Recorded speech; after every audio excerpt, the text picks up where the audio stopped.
কে তারা কিন্তু এই কাফি যেহেতু এসেছে এন্ড ফুল লাইনআপ এখন ব্রেন অফ দ্য থাকবে, তারাও কিন্তু চারটা ম্যান আছে লাস্ট জোনে। কাফি এখানে একটা প্লেকে ড্যামেজ দিয়েছেন, মোকোটা জ্বলবে এখন পর্যন্ত নক হতে দেখে M79 থাকবে রাতের কাছে। রাতের M79 যা হয়তো বা রিলোডে আছে, রিলোড করতে যাবেন, একটা এমো চেঞ্জ করে দিতে পারে পুরো গেমটা। রাতকে নক করা হবে, খুব M590 back to back M590 শটগুলো করছেন, যদি কানেক্ট হয়নি ফার্স্ট ড্যামেজে 20 ড্যামেজ খাবে। Full team Bangladesh top one wipe out করবে আর এইচকে দেরকে শাটডাউন দেওয়া হবে।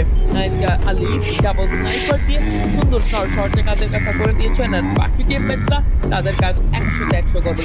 যেখানে যদি কথা বলি 17টা প্লেয়ার্স লাইভ থাকবে এন্ড টিল নাও এখন পজিশনটা 100তে 100 কম্পিটিশন দেখছি আমরা। সেখানে আসলে কোনো প্রকার ছাড় নেই, পারফরমেন্সে কোনো প্রকার ডাউন ফলের সুযোগ নেই। একটু পারফরমেন্স ড্রপ করলেই সেখানে বিপদ। তবে এইবার মেহেদিকে জানো সুযোগ বুঝেই একেবারে ঘিরে ফেলাম সাপোর্টের গুয়াহাটি বেস ক্যাম্পে। এবার পুরো টিম বাংলাদেশ টপ ওয়ান বিপদে পেছন দিক থেকে শুভর এন্ট্রি আর 590 ব্যাক টু ব্যাক কিন্তু চার্জ করেছেন। তবে সুযোগটা কত দূর, একের পর এক গ্লোবাল সিআর 7 এর ইউজের সবকিছু মিলিয়ে শুভ যেন একটা অনবরত পারফরমেন্স দেখাচ্ছে। তার মুভমেন্ট আসলে ক্রেজি এবং একে একে তো কেউ ডাউন দিবেন। এইবার আর একটি প্লেয়ারকে চার্জ